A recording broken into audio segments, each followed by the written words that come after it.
It takes about 5 minutes for a church bell to ring 49 times.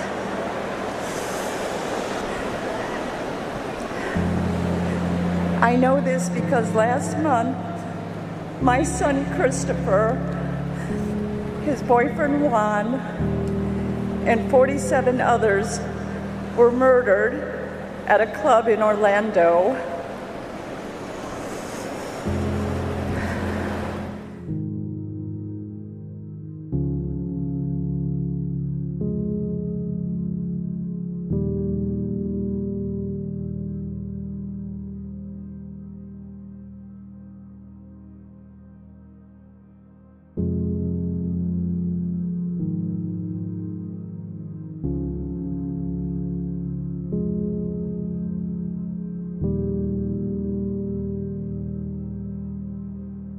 Good afternoon to all of you. I'm Diane Sawyer here at ABC News headquarters in New York, and we do have the breaking news of a shooting at an elementary school in Newtown, Connecticut. And you heard that right. It is unthinkable. An elementary school 45 miles southwest of Hartford.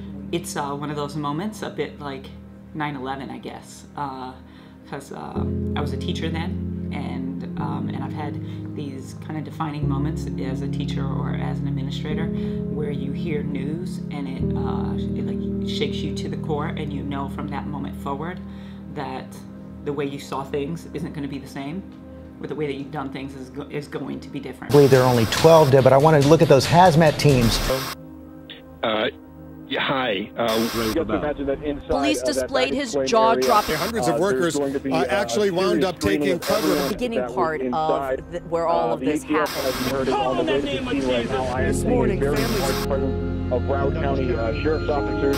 10 miles east of where I am right now, Matt. Only thing that stops a bad guy with a gun is a good guy with a gun. I love the teaching profession and I love teachers, but I don't want teachers doing jobs that they're not prepared for. I don't want them mopping floors, I don't want them cleaning cafeterias, and I don't want them making decisions about whether they should shoot or not shoot. With a gun in your hand, I think a good guy or a bad guy with a gun, they can do the same thing. A well-regulated militia being necessary to the security of a free state, the right of the people to keep and bear arms shall not be infringed. The Second Amendment was ratified in order to protect the rights of responsible gun owners. However, unintentionally, it has also come to protect the rights of those who commit violent crimes. Generally, the American public think our gun laws are a lot stronger than they are. An estimated 80% of guns used in mass shootings were obtained legally. Among these were the shootings at San Bernardino, the Pulse nightclub in Orlando, the Emmanuel AME Church in Charleston, and Columbine High School. The rest of our rights are also important. Second Amendment rights are important, but there are other rights that we care about as well. And we have to be able to balance them. The Second Amendment is in the Bill of Rights because if anyone comes into your home and seeks to harm your family and harm your children, we have a God-given right to protect our families and protect our children. Yes, the Constitution says you can have a gun. The courts have said Americans can have guns. But we think, no right is absolute, and with rights come responsibility. Because our right to worship freely and safely, that right was denied to Christians in Charleston, South Carolina. And that was denied Jews in Kansas City. And that was denied Muslims in Chapel Hill and Sikhs in Oak Creek. They had rights too. Our right to peaceful assembly, that right was robbed from moviegoers in Aurora and Lafayette. Our unalienable right to life and liberty and the pursuit of happiness, those rights were stripped from college kids in Blacksburg and Santa Barbara, and from high schoolers at Columbine, and from first graders in in Newtown.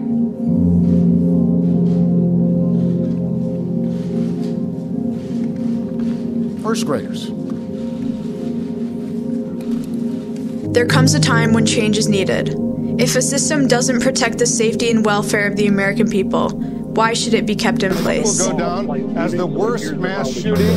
Clear the tarmac, but other than that... This is Woodrow Wilson High School. This is my high school. On December 1st, 2015, a student brought a loaded gun into my school.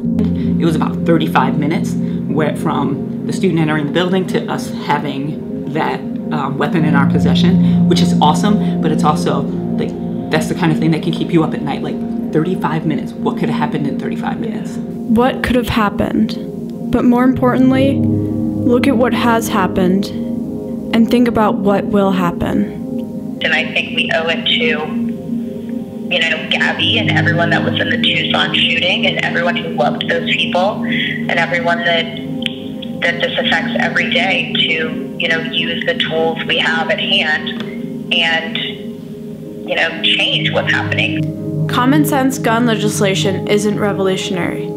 It isn't radical, and it shouldn't be a partisan issue. This kills 33,000 people a year in this country and injures, twice that amount.